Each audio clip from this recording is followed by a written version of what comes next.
ऐसा इंसान कहाँ, ऐसा फरिश्ता कहाँ है जहां से निराले ओशो।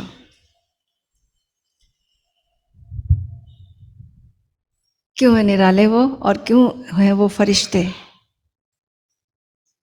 इसी जगत में ओशो भी आए, इसी जगत में मंसूर भी आए, इसी जगत में कबीर भी आए, इसी जगत में महावीर भी आए। वे सब इस जगत में आकर इस जगत से पार मोक्ष में जीवन मुक्त होकर स्वर्ग में जिए।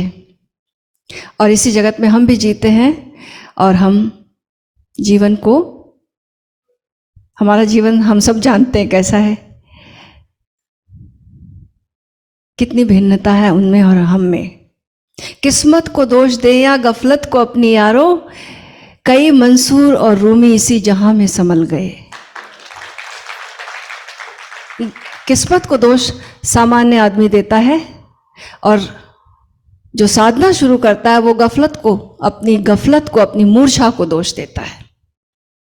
और यही जब हम मूर्छा को दोष देते हैं, मूर्छा को देखते हैं, तो हमारा जीवन रूपांतरित हो जाता है। वही का वही जीवन, वही की वही दुनिया, लेकिन हमारे रहने का ढंग, हमारे होने का ढंग बदल जाता है। एक बार मुल्ला नसरुद्दीन एक होटल में गए और होटल से बाहर निकलकर अपना कोट पहनने के लिए जब गया तो देखा कि उसका कोट नहीं है, और जब सामने देखा तो एक दूसरा व्यक्ति उसका कोट पहनकर चला गया है। उसने जोर से चिल्लाया, बोला, ऐ गलत आदमी। वो आदमी पीछे मुड़कर देखा, बोला, आप मुझे जानते नहीं, मैं आपको जानता नहीं, आप मुझे गलत आदमी कहते हैं? मिस्टर, आपने गलत कोट पहन लिया है, तो ऐसा बोलो ना, गलत कोट पहन लिया मैंने, तुमने गलत आदमी मुझे कैसे कहा? नसरुद्दीन ने कहा, तुम गलत आदमी हो तब तो तुमने गलत कोट पहना है। हम सोचते हैं कि हम सही काम करेंगे तो हम सही आदमी हो जाएंगे। काम से आदमी सही नहीं होता, काम से हम आदमी सही नहीं होता। एकदम आपका काम ही नहीं वहां देखना, डोंट वरी, अपने काम को देखो। कितने जल्दी हम खिंच जाते हैं बाहर की सिचुएशन से, इस पे देखो।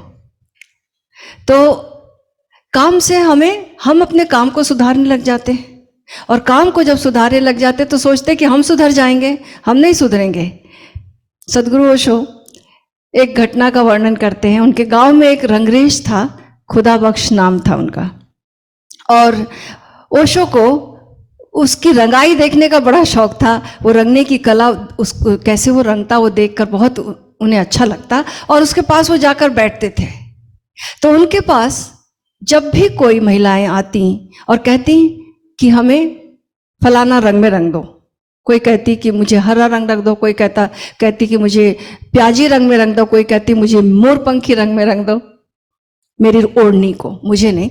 तो वो खुदा बख्श कहते कि बहू बेटियों को तो पीला, लाल, काला और हरा ही रंग अच्छा लगता है, और वो कन्विंस कर लेते और वही रंग की ओढ़नी बनाकर देते। फिर कभी कभी कोई लेडी जिद कर जाती, नहीं मुझे तो मोरपंखी, मुझे तो प्याजी रंग चाहिए। तो ओशो कहते कि भाई इनकी पसंद का रंग क्यों नहीं रंग देते आप? तो इसका उत्तर उसने दिया कि मैं करूं तो करूं क्या, इस बुढ़ापे में मुझे तो ज्यादा दिखाई देता नहीं, और मुझे 4 ही रंग दिखाई देते, बाकी रंग से तो मैं कलर ब्लाइंड हूं, मुझे दिखाई नहीं देता। तो जो प्याजी रंग में रंगने को कहता वो फिर हाँ बोल देता फिर, और आता था वही हरा रंग। वो 4 रंगों के अलावा कोई रंग नहीं आता। तुम कोई रंग जाकर बोल दो, आएगा वो 4 रंगों में से एक, काला, पीला, लाल और हरा, क्योंकि बहू बेटियों को यही रंग अच्छा लगता। हमारे अंदर भी हमारा जो रंग है, हम हर चीज को उसी रंग में रंग देते हैं। हम जिस भाव दशा में हैं, जो हमारी बीइंग है, जो हमारा अंतरतम है, हम हर चीज उसी में रंग देते हैं। भीतर अगर हमारे हिंसा है तो हम अहिंसा का कितना भी काम कर लें, उसमें भी हिंसा आएगी। गौर से देखना, हम अगर भीतर हमारे रूपांतरण नहीं हो और हिंसा लिए बैठे, कितना भी आप सेवा का काम करो, अहिंसा का काम करो, नहीं कर पाओगे, उसमें भी हिंसा का रंग आ जाएगा।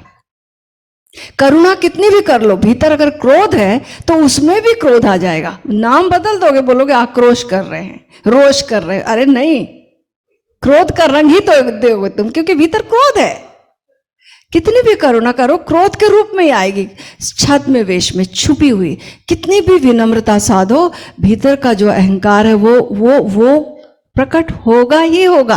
अति विनम्र होकर प्रकट होगा। एक कहावत है ना, अति विनम्र दुष्ट लक्षणम, है ना। तो भीतर दुष्टता छिपी है, बाहर से हम चीजों को पोतने लगते हैं, उससे कुछ बदलने वाला नहीं है। जीवन में जो दुख है, हम सोचते हैं कि हम गलत कर्म कर रहे हैं इसलिए दुख है, नहीं। थोड़ा सा हम भीतर जाएं, अपने जीवन में दुख क्यों है। हम सही डायग्नोसिस अगर नहीं करेंगे तो गलत दवाई खाएंगे, और गलत दवाई खाएंगे तो क्या होगा। सही डायग्नोसिस क्या होगी, हमारे कर्म गलत नहीं, हम गलत हैं। और गलत माने हम मूर्छित हैं, हम सोए हुए हैं, हमारे में सजगता की कमी है। एक बार मुल्ला नसरुद्दीन रोज रात को लौटता था, और लौटकर बड़ा लहूलुहान होकर लौटता, खूब उसको चोटें वोटें लग जाती। एक दिन वो म्यूनिसिपल वाले के पास पहुंच गया, बोला मैं रिपोर्ट दर्ज करो। आप लोगों को होता क्या, दिन में जब मैं चलता हूं तो नालियां हमेशा साइड में रहती हैं, और रात में कैसे बीच में ले आते हो।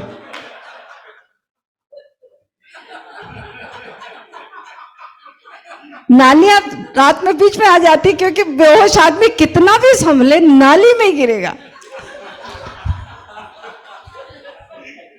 ऐसे हम जिंदगी में बहुत संभलने की कोशिश करते हैं, जितना संभलेंगे। सबका अनुभव है निश्चित रूप से। जैसे जब साइकिल चलाना सीखते हैं ना, सोचते हैं कि वहां नहीं जाना, और ठीक वहीं जाकर साइकिल टकराती। मेरे साथ ऐसा हुआ। साइकिल चलाना बचपन में सीख रही थी, एक बूढ़ी लेडी जा रही थी, नाली के पास थी, सीधे जाके वहीं टकराई। उसके बाद मैंने कभी साइकिल नहीं चलाई, कुछ भी नहीं चलाया। ऐसा होता, हम जिस चीज से बचते हैं, क्योंकि भीतर बेहोशी है, भीतर बैलेंस नहीं है, तो कैसे हमारी सजगता हम साधे। वो पूरी कला सीखनी है, वो ओशो ने हमें बताई है कि कितने तलों पर हम अपनी सजगता को साधें। तो हम सोचते हैं कि बाहर की परिस्थिति बदल लेंगे भाई तो हम सुखी हो जाएंगे। बड़ी परिस्थितियां बदली, कितनी क्रांतियां हुई बाहर की, सामाजिक कितनी सारी क्रांतियां हुई, कहां सुखी हुए हम, नहीं हुआ कोई सुखी। कितना भी हम धन कमा लें, कहां सुखी हुए हम। धनियों को देखो, कितना अकेलापन फील करते, बोलते कोई हम हमारे ओर ध्यान देने वाला ही नहीं है। धन होने से क्या होता, वो प्रेम ही नहीं मिलता। और गरीबों के घर में इतना लोग केयर करते हैं माता पिता की, और जो अमीर माता पिता, उनसे पूछो उनकी क्या हालत है, ओल्ड होम्स में पड़े हुए हैं। कोई सुखी नहीं है। बाहर की परिस्थितियां हम कितनी भी सुधार लें, कभी हम सुखी नहीं हो सकते, क्योंकि भीतर सजगता की, भीतर संवेदनशीलता की कमी है।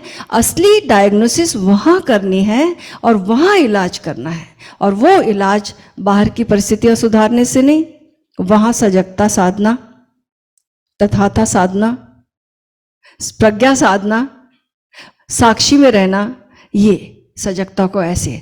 और दूसरा, फिर अब हम शरीर से शुरू करेंगे, अपने से शुरू करेंगे, तो शरीर के तल पर साधेंगे, शरीर के तल पर साधेंगे, सांस के तल पर साधेंगे विपस्सना। चक्रमण कर रहे हैं तो चलते हुए विपस्सना। यानी अब जब पूरे जीवन में फैलाना, तो जो भी काम कर रहे हैं वही काम करते हुए हमें पूरा सजग, पूरा होशपूर्ण अपनी याद के साथ करना है। और फिर ऐसे ही सांस, अगर एक गलत आदमी, मूर्छित आदमी सांस भी देखता है, वो भी गड़बड़ कर जाता है, इतना भूल जाता है बाहर, इतना आत्म विस्मरण में चला जाता है कि हर चीज भूल जाता है। नहीं, सजग होकर, यानी अपनी याद के साथ सांस को देखना। उसके बाद और भीतर चलेंगे, अपने भीतर विचारों का झंझावात चल रहा है। अब वो उस झंझावात में हम एक सेकंड में कहां से कहां पहुंच जाते हैं। सेकंड ही नहीं लगता। और कहाँ से कहाँ, यहाँ बैठे कहाँ पहुंच गए। कितने लोग यहाँ पर हैं? 2-3 लोग बाकी कहीं कहीं पर हो जाते हैं। सभी की ऐसी हालत होती है। हम यहीं पर यहीं हो जाएं तो ये है पूरी साधना, यहीं के यहीं हो जाएं। अरमान थे हंसी के अश्कों में ढल गए, आए बहार बन के खिजां बन के ढल गए। सब बाहर खिले खिले बच्चे आते, कितने प्यारे लगते। हर कोई बच्चे से क्यों अट्रैक्ट होता है? उनकी ताजगी, उनकी ऊर्जा, उनकी निर्मलता, बाहर जैसे फूल की तरह खिले हुए। इसलिए बच्चे के पास हम रिलैक्स होते हैं। आए बाहर बन के और फिर जैसे बूढ़े होते जाते खिजा बन के ढल गए। पतझड़, मधुमास बनकर आए थे, पतझड़ बनकर चले। क्यों? हकीकत न जान पाए गम और खुशी की हम। हमें पता ही नहीं है कि गम और खुशी क्यों है। हम खुशी के पीछे भागते हैं, आता है गम, गम को हटाने की कोशिश करते हैं, फिर फंस जाते हैं। तो हकीकत न जान पाए गम और खुशी की हम, थे गुल गले लगाए शूलों से छल गए। है ना? फूल हमारे साथ थे, हमारे दामन में थे, और हम कांटों से छिद गया हमारा जीवन, कांटों से छिद गया। हमें फूलों के बीच, फूलों को संभालने की, फूलों में रहने की कला सीखनी होगी। वो सजगता साधनी होगी कि कांटों से बचें और फूलों को देखें, फूलों में जिएं। फूल है तो कांटे भी रहेंगे, जीवन तो पैकेज डील है। फूल है तो कांटे भी रहेंगे, और कांटे फूल को बचाने के लिए हैं। हमें जीने की कला आनी चाहिए। थे गुल गले लगाए शूलों से छल गए, डूबे कभी यादों में, खोए कभी ख्वाबों में।